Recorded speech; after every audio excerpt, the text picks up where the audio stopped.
A continuación vamos a ver dos temas que están muy relacionados entre sí, aunque técnicamente son distintos, que es el de cookies y sesiones. Con cookies vamos a volver un poco a hablar de HTTP, porque es un mecanismo, si bien implementado a nivel del lenguaje, es un mecanismo que me provee HTTP. Y con sesiones vamos a ver un mecanismo que, basándose en el uso de cookies, nos va a permitir un comportamiento bastante deseable en aplicaciones web actuales, que es que poder mantener un estado a lo largo de varias interacciones de un mismo cliente. Bueno, para arrancar con el tema cookies, es un estándar, es decir, son un conjunto de headers de HTTP que están definidos en el RFC que les linkeo ahí arriba, que me plantea un mecanismo para la gestión del estado en HTTP. Si recordamos, PHP es un HTTP, es un protocolo sin estado, por esto de que yo no puedo guardar ninguna trazabilidad entre una petición y la siguiente. No me importa si se hace desde el mismo cliente y desde el mismo puerto, porque tranquilamente podrían ser navegaciones distintas. Es decir, una persona está en el navegador y me pone google.com.ar y lo siguiente que pone es otra dirección, y entonces por más que sea el mismo servidor el que la atiende, no puedo asumir absolutamente nada. En principio, con un conjunto de headers adicionales, lo que se propone en las cookies es generar un estado, es decir, que yo pueda, vía interacción con el usuario, decir, bueno, mira, estas 3, 4, 5, 10, 100 peticiones, todas pertenecen las podemos agrupar juntas. ¿Cómo hacer esto? Bueno, vamos a ver qué me proponen el mecanismo de cookies, es decir, la estructura de estos headers, y en función de eso vamos a poder determinar qué es lo que me ofrece.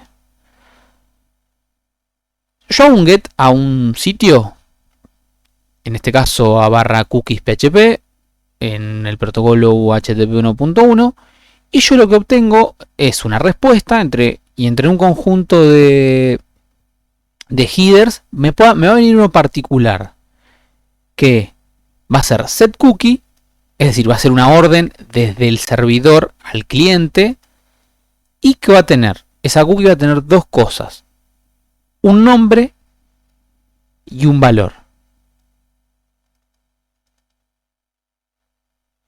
Lo que esto me va a proporcionar es la capacidad de que yo en una siguiente petición, desde el lado del cliente, yo le diga que tengo una cookie a ese servidor que me definió él y que se llama SID. En este caso el nombre es arbitrario.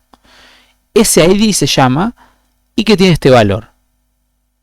¿Y qué va a pasar? Si yo desde el servidor definí un nombre y me empiezan a llegar peticiones con el mismo clave y el mismo valor, yo puedo utilizar eso para suponer que es el mismo grupo de peticiones, o que al menos tienen relaciones entre sí. El set cookie, el primer header que vimos, se hace siempre desde un servidor hacia un agente de usuario. Es decir, que es un header de respuesta. Set cookie. Nunca deberíamos procesar un set cookie en el servidor, sino que deberíamos generarlo y enviarlo. Sintaxis posibles de set cookie, es decir, tiene algunos conjuntos de parámetros adicionales. Un encoding o language, una fecha de expiración. Estos campos se separan por punto y coma. Otro formato posible de set cookie: SID, o sea, es la variable que estoy definiendo, un path, y después si es seguro y si es por HTTP. Estos headers les dejo de tarea que los investiguen, tienen que ver con cuestiones de seguridad. Por ejemplo, que ese header no se envíe solo si es por HTTP, si hay otro protocolo que no envíe la cookie. El path secure es que se envíe solo si es HTTPS, por ejemplo, que si no se envíe la cookie. Path lo que me dice es bueno, definime un path o un subpath para el cual esta cookie es válida, me define un ámbito. Entonces, por ejemplo, si yo le defino la cookie que es barra users, mi dominio barra users, si la persona sale de ahí y va a mi dominio barra contacto, la cookie no se envía. O si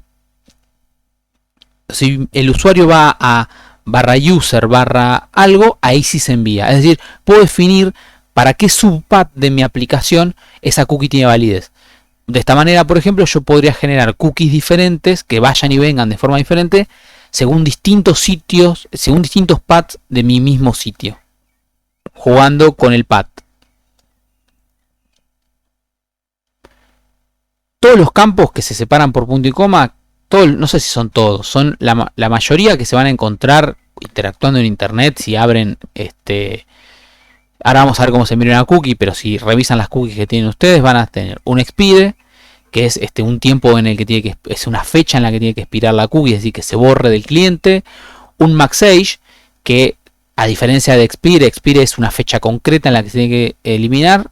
Maxage es tiempo de duración, por ejemplo, le puedo decirle una hora, un día, 10 días, etcétera. Se ve más a veces maxage que expires, por cuestiones obvias. Es más cómodo definir por ejemplo, si yo quiero en el banco que las cookies duren, bueno, me metí en sesiones ya, pero yo quiero que una cookie dure una hora, con maxage se lo determino directamente. Yo puedo definir que sea la cookie solo para un dominio. Esto es importante. Las cookies generalmente tienen que asociarse a un dominio, si no esas cookies se van a mandar para todos lados. No importa de qué dominio yo la obtenga, si no le defino el domain, esa cookie se va a enviar a todas las navegaciones que yo haga con esa cookie. Eso puede ser un problema de seguridad. Con domain yo le digo que solo se envía a tales dominios. En general el domain es un dato que la mayoría de las cookies suelen tener. El path ya lo expliqué. Ups, se me fue.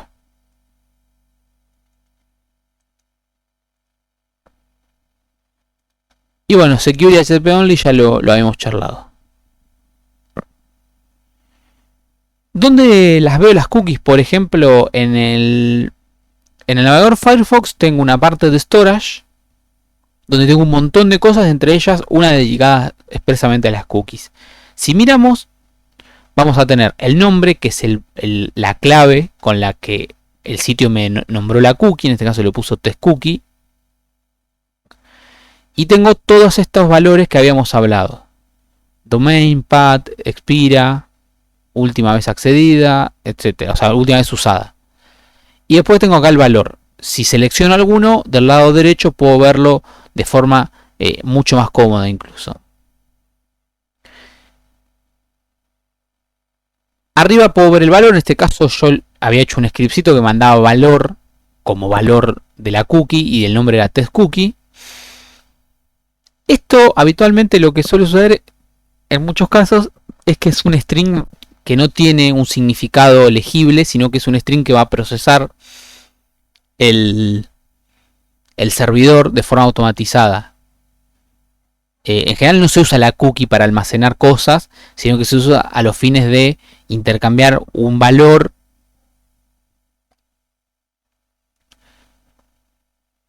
único o un valor que sea difícil de adivinar por terceros.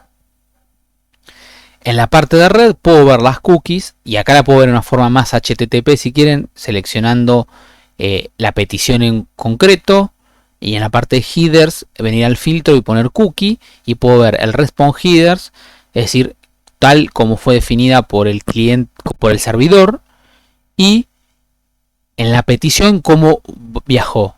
Si se dan cuenta, acá el servidor me contestó con test cookie, me estaba seteando la cookie en este caso, y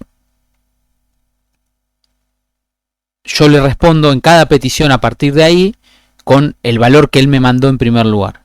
Entonces de ahí en adelante todas las peticiones, hagan set cookie o no, van con ese valor en particular. Acá maxage, por ejemplo, dice 3600, son 3600 segundos, es decir, es una hora. Esa cookie es válida por una hora.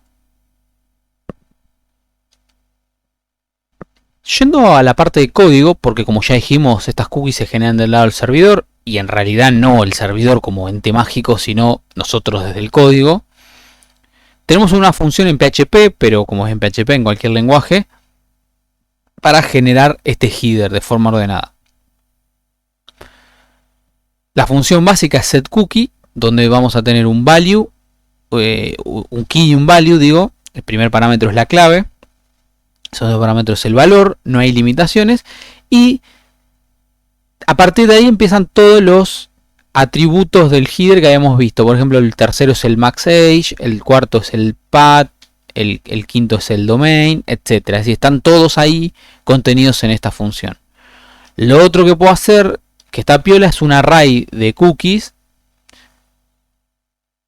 Si yo a la cookie en la parte de key le pongo siempre el mismo nombre y entre corchetes pongo distintos modificadores, y en la parte de value pongo valores distintos obviamente, esto me va a generar, cuando a la vuelta de las cookies, un array de cookies. ¿Por qué quisiéramos usar esto? No lo sé. Yo les muestro que se puede. En realidad, del lado del cliente, esto no me da nada, porque yo las cookies en el cliente no las proceso, solamente las mantengo. Ahora bien, bueno, de la array de cookies hablamos en un rato. Hay un problema, y que voy a querer que alguno en alguna de las clases posteriores a este video me cuenten. ¿Cuál es el problema con este setCookie? Es decir, en cualquier momento de mi código yo puedo hacer un setCookie. Esto va a ser importante después para la parte de sesiones también, pero les dejo ahí la inquietud, y quiero que alguno la busque, la googlee y vea problemas posibles con el tema de la generación de las cookies. Tiene que ver con qué es contenido que va en el header y no en el body. Es la pista que les voy a dejar. Bueno, a la vuelta de que seteamos cookies con setCookie, puede ser que en algún lado yo quiera visualizarlas o utilizarlas. Para esto PHP me da una variable super global, que es no más ni menos que una forma de acceder a valores de la petición, a contenido que vino en la petición, y la variable super global para las cookies es pesos-cookie. Pesos-cookie es una variable super global, como muchas otras que hemos utilizado, get, post, server, ya las hemos ido usando, que va a ser un array con todas las cookies que mi aplicación le seteó. No con las que mi aplicación me seteó, con las que el cliente me manda, las cookies que el cliente me manda en la petición. Se van a ver en forma de array. Ahí hice un printr abajo, donde voy a tener clave, valor. En el caso de las que hayan sido enviadas como array, que generamos en la slide anterior, se van a ver de la siguiente manera. Por esto es cómodo a veces si la estructura lo requiere. PHP las va a crear como arreglos de esta manera. Entonces yo puedo tener como cookies que se iteran entre sí. Por el lado de las cookies no hay más que esto que les estoy mostrando. Es un mecanismo para mantenimiento de estado, es decir, un mecanismo que genera y procesa headers que vienen en HTTP. Lo interesante va a ser cuando pasemos a lo siguiente, que son las sesiones.